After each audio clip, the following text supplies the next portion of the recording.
Hey guys, What's up? welcome back to another Theory Thursday. This is sort of meant to be like a follow-up to the last video, which was a discussion video. About the DCI, everyone's favorite not important event. Yeah, like, basically, like, if you don't know what the DCI is, first of all, you should go watch that video. Yeah.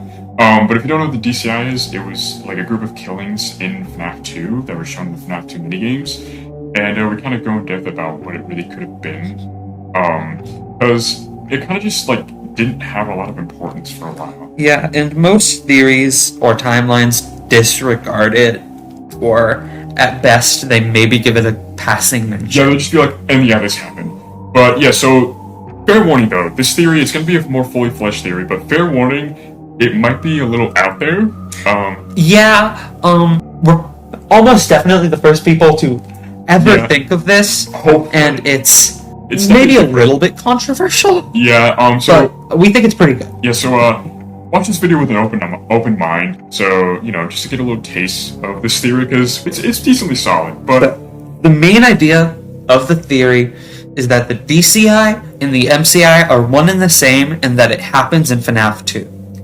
Yeah. Or at least the location of FNAF 2. Yeah, it happens in the FNAF 2 location, and we have a timeline set up for it.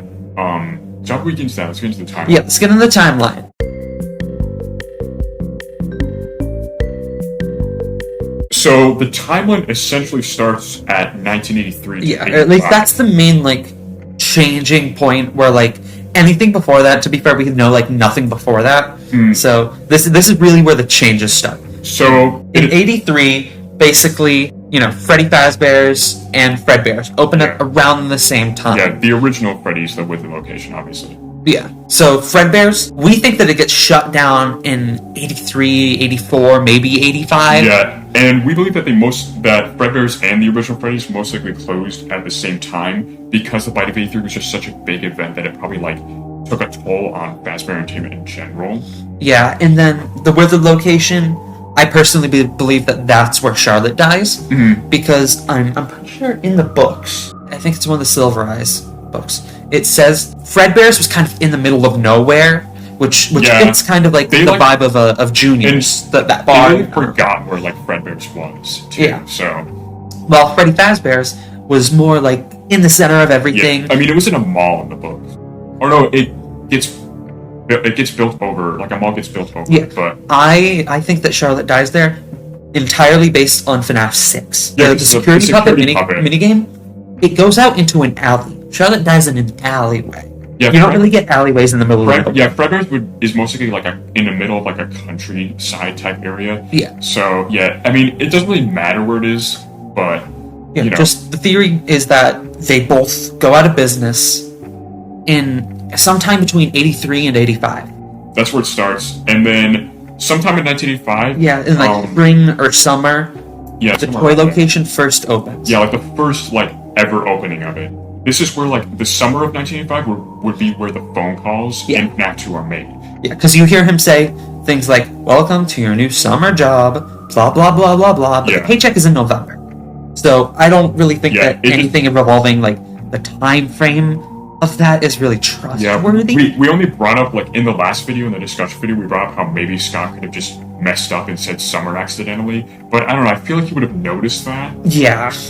So, it's honestly fair to say that it most likely happened in the summer of 1985. Yeah, and during this time, this is when the MCI happens. Which is what, like, we're saying that it's one and the same. Yeah, the MCI/DCI, same thing. William either tries to get the place shut down and kills the kids, scatters them around. Yeah, and we think, like, the motive of being the Bite of 83 happening. Yeah.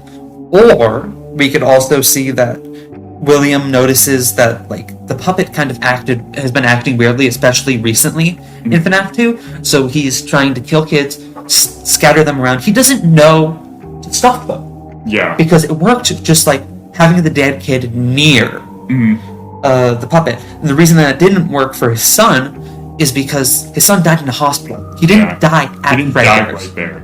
So I think that he either wanted revenge or he wanted to see how it worked. It was definitely out of revenge, and it could have just been, like, you know, trying to, like, spite the company. Like, even though he was a part of it, he definitely, like, left because he most likely became a security guard. Yeah, either that, or he's trying to, or it's the start of like the Remnant experience. This experiment. And in FNAF 2, the phone calls, we believe that those phone calls are being given to William as the Night Guard. So this part is also a little bit controversial. Puppet stuff. Oh yeah. We think that the puppet stuffs the dead children in the animatronics. Mm-hmm. Because William has no reason to do that, especially if you're going from the revenge angle where he's trying to get the place shut down. Having the kids just strewn about. Yeah, that would make it more obvious for... I mean, yeah, it would definitely, there would be, more evidence, but at the same time, it's almost like he might not even do this, to try to, cover it up. He might just do it because he's just so enraged. Yeah, because he hates Henry at this point. Yeah. It doesn't even, really matter. With the whole stuffing situation, the souls probably just have to be within the building in order to, haunt it, so they can just attach themselves to whatever. Yeah, and then, obviously, the place gets shut down. You can't have 5 kids either, visibly die on premises, or go missing from there, and not have something happen. So I think that the place closes in 85. Mm-hmm. Probably time skip to September, November 87. It's November 87 because because the 87 location is open for a few short weeks. Yeah, and it says grand reopening, which you wouldn't call a franchise being revamped and basically they completely changed the animatronics, entirely give them new technology. I feel like it wouldn't be called a reopening of the Withered location. Yeah. It'd be called it'd just be called a new location. It wouldn't be a reopening or anything like that. Which the reopening implies that the place had been open earlier. Yeah, so that's why we're saying that it could have been that the toy location was open in 1985 before. Yeah. And that would line up with the whole calls being in the summer and the place only apparently being open. Yeah. Also, if the place has only been open for a couple weeks, how the hell did Mangle get as mangled? Yeah. I mean, maybe the kids could have been so savage or something, but nah, it's Phone Guy literally says that they tried to put Mangle back together. So, if we're assuming that the toy location was only open once, how the hell has it only been a couple weeks and they've already given up? Yeah. You can't even find the shell anymore. Yeah. The shell being missing, I think, really implies that they had moved things around, put things into, containment for a while, because the shell should still be there. And they shouldn't have given it up that quickly. Mm-hmm. And just the entire the other endo head just being completely exposed. It just doesn't make sense that that was able to happen over that a quickly. few weeks. Yeah. So then this is when Jeremy is the Night Guard, and they just reuse the phone calls from the 85 location of the FNAF 2 location. And so Jeremy just listens to those. Yeah. Also, the phone calls, night 4 and 5. That can happen for the MCI/DCI. That doesn't have to be for the Bite of 87. And from what I know, the popular theory is that the Bite of 87 happens after the gameplay of FNAF 2. So what is that event? What is that supposed to be? It doesn't make sense as anything other than the Bite of 87 or the MCI DCI. So I believe that that's what happened in 85, and that's why 4 and 5 are like that. Mm-hmm. Essentially, the 87 location would have just gotten shut down because of the Bite. Because you can conclude that the 85 location probably just got shut down because of the dead bodies being exposed. Yeah, and if a place that already has a bad history comes back and immediately one of the animatronics horrifically attacks someone, or it doesn't technically kill, it's going to get shut down. Yeah. That place is not staying. It's the last straw. It probably was hard for them to even get that place reopened in the first place. Yeah, because there's a 2-year difference. Yeah. Yeah, it definitely just immediately shuts it down. FNAF 2 is not coming back. Mm-hmm. And now we can get into the rebuttals.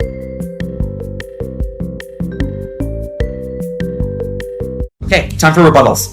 Yes, we have some rebuttals. So, for the first one, we have the Foxy Go Go Go minigame, and this could potentially go against our theory because it shows Foxy in commission, obviously OG Foxy. It's supposed to represent the MCI because of obviously seeing the 5 dead kids.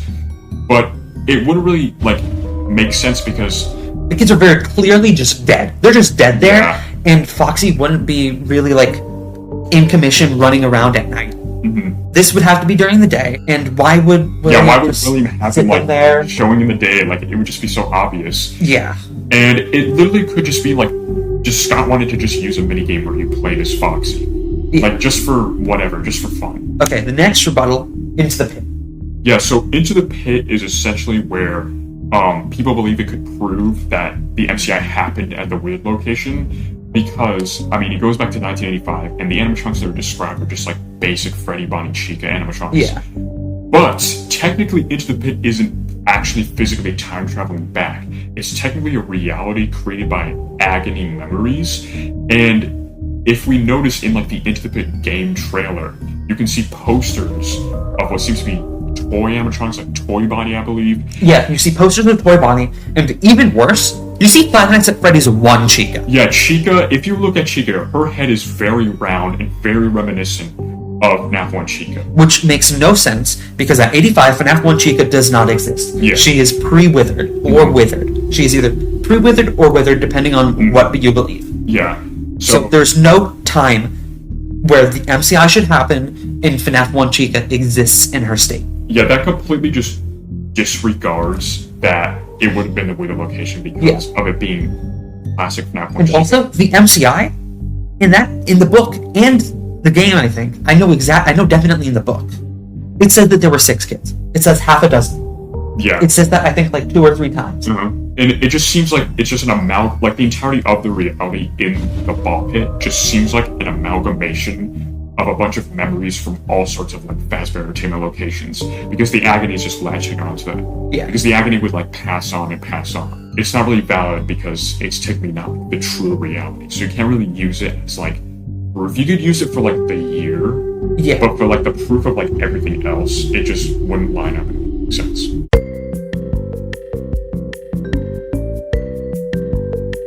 So basically, our theory is just that the MCI and DCI, one and the same. FNAF 2 opens twice. Once in 85, where the DCI happens with /MCI, and then once in 87, which is the stuff that we play, and the Bite of 87 happens either during it or after. It's a little bit similar to some past theories from people, but the main difference is MCI happens in FNAF 2 location. Yeah. And I really do feel like there's a lot that can, like, go into that.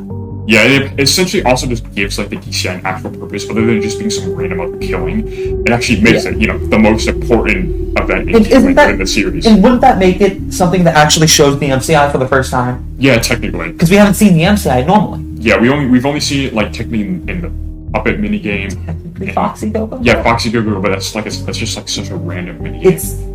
If the Foxy Go-Go minigame is supposed to be the MCI, it's a poor representation of it. Yeah, it was essentially more just trying to, like, interact Purple Guy being the killer in a way. Yeah. But, yeah. So anyways, let's go This wrap has it up. been Downcat and Dr. Slimbo. Yeah, that's gonna wrap it up for this Theory Thursday. Definitely a controversial one, but we hope you at least looked into it with an open mind. Yeah. We're really proud of it. We really like this theory, and we've been working on it for a couple weeks now. Yeah. So, yeah, we really hope that you guys go into it with an open mind, give it a chance. Yeah, and you can give your thoughts in the comments if you want, things you disagree with. If you find anything, like, that goes against it, please comment. Maybe it will break the theory, or maybe we can find some way to respond to it and make sense of it. Yeah. But if you enjoyed this video, make sure to like and subscribe, and come back for more Theory Thursdays and other videos. Yep. See you guys later. We will see all you guys.